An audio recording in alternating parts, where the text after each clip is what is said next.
Thank you, Mr. President. Today marks the 125th time that I've come to the Senate floor to ask this body to wake up to the threats of climate change. This week is a little different because we are currently debating a bipartisan Energy Policy Modernization Act. The bill was crafted by my colleagues, Senator Murkowski and Cantwell, and it may become our first comprehensive energy and efficiency legislation since 2007.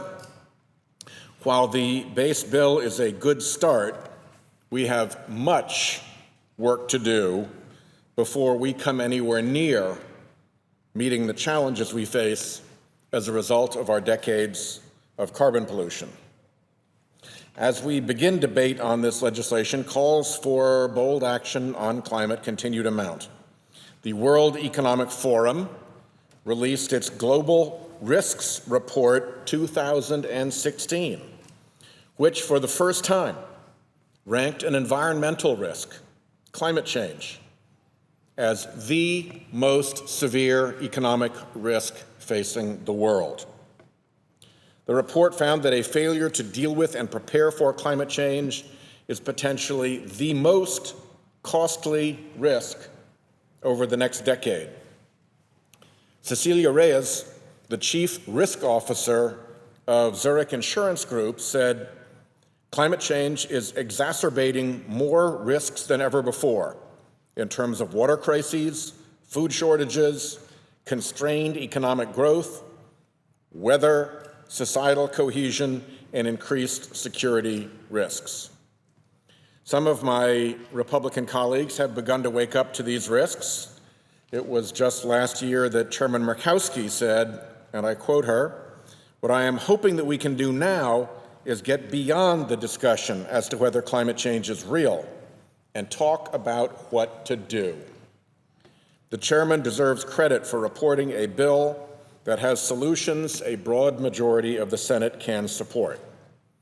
However, she has been handicapped by the fact that many in her party still refuse to take seriously that human-caused climate change is real and that it presents a significant and growing risk to our economy, our national security, and our way of life. Many of the provisions in this bill are not new. We saw much of it in the Shaheen-Portman energy bill that Republicans twice before have filibustered. With so many Republicans seemingly incapable of supporting responsible energy legislation, those of us who want to promote energy efficiency and a clean energy economy sometimes feel a little bit like Charlie Brown, hoping that this time Lucy won't yank the ball away yet again. These issues are too important, and I'm hoping this time it will in fact be different. The bill contains common sense reforms like reforming building codes to improve energy efficiency and directing the Secretary of Energy to establish a federal smart buildings program to demonstrate the costs and benefits of implementing smart building technology. It reauthorizes the weatherization and state energy programs that states like Rhode Island rely on, and the Advanced Research Projects Agency Energy that have shown the importance of government investment in new energy technologies. It will modernize and secure our electric grid, and it will enhance cybersecurity safeguards. My state, Rhode Island, is a national leader in promoting energy efficiency.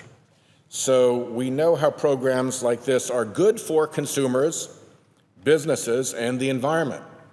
In fact, I just came here to the floor from a meeting with our grid operator where she said that Rhode Island actually was the leading state at efficiency. Rhode Island has had energy policies guiding electricity and natural gas efficiency standards since 2006. We've consistently ranked in the top 5 states when it comes to energy efficiency. We do this as one of the founding members of the Regional Greenhouse Gas Initiative, or RGGI for short, the Northeast's Carbon Pollution Cap and Trade Program. States that belong to RGGI are proving that we can grow our economies at the same time that we cut our emissions. Between its founding in 2005 and the report of 2012, emissions in the RGGI states decreased by 40%, while the regional economy grew by 7%. So we won on both sides. Putting a price on carbon and plowing that money back into clean energy projects is, in fact, saving us billions of dollars while helping to reduce carbon pollution. So I hope this bill will be a small step forward toward solutions that will begin to help reverse the devastation carbon pollution is wreaking on our climate, and particularly on our oceans. Because I have to ask my Republican friends, what is your best bet on whether this climate and oceans problem gets better or worse in the next 20 or 40 years? I ask this seriously because a great party's reputation is on the line here. So, how are you going to bet? With 97, 98% of the scientists, with 100% of the peer research? Do you want to bet the reputation of the Republican Party that suddenly all of this is going to magically get better? Because right now, the American public sees what's going on. The American public knows that the Republican Party in Washington has become the political wing of the fossil fuel industry. There's always been a bit of this within the Republican Party. But since the Republican appointees on the Supreme Court gave the fossil fuel industry that great, fat, juicy gift of its Citizens United decision, the fossil fuel industry menace looming over the Republican Party in Congress has become near absolute. Trapped by the fossil fuel industry, the Republican vision for energy policy has been stuck in the past. Most of the time, it's just complaints and obstruction. Oh, the president's Clean Power Plan is no good. Oh, the states should engage in massive civil disobedience against the president's Clean Power Plan. Oh, we should defund the EPA. It will be no surprise if they try to block the Department of Interior's plan to reform a coal leasing program that has not been updated in over 30 years. 30 years. I'm not sure it's going to matter to them that the way we price extraction of fossil fuels on federal lands is a massive taxpayer giveaway to fossil fuel companies. And it's based on a market failure that ignores the cost those fuels impose on taxpayers and our climate. Conservative and progressive economists alike agree on that market failure point. Indeed, Republicans defend all the subsidies we give to the fossil fuel industry.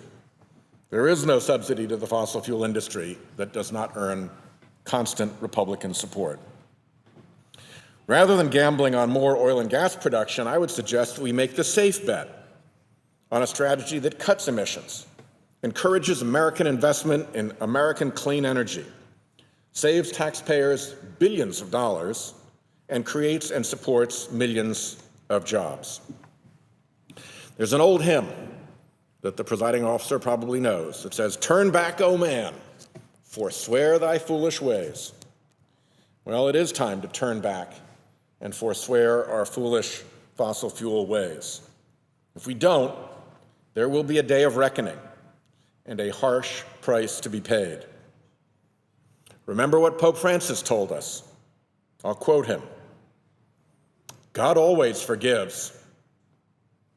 We men forgive sometimes, but nature never forgives. If you give her a slap, she will give you one. End quote. And we have given our earth one heck of a slap. I will leave the chamber with this. Last week, NASA and the National Oceanic and Atmospheric Administration reported that 2015 was the warmest year on record globally. That's not a fluke. 15 of the warmest 16 years recorded occurred during this century, which, by the way, has had 15 years. They're all in the warmest 16 years ever recorded. According to the World Meteorological Organization, the most recent 5-year period from 2011 to 2015 was the warmest 5-year period ever recorded. You can see the long-term trend. It's going in one direction and one direction only: hotter. There is no pause. The pause was a trick. These changes are primarily driven by the excessive carbon pollution that we continue to dump into our atmosphere and oceans. By the way, for all this measured heat, 90% of the heat plus actually goes into the oceans. Little change in the oceans will make big changes here. And as the oceans stop absorbing as much warmth, I don't know where that leads. So as we bring our ideas to the floor during our discussion about modernizing our electric grid, we have an opportunity to also have a real conversation on climate change. And we still have a real responsibility to act. It is time for this body to wake up. Mr. President, I yield the floor and note the absence of a quorum.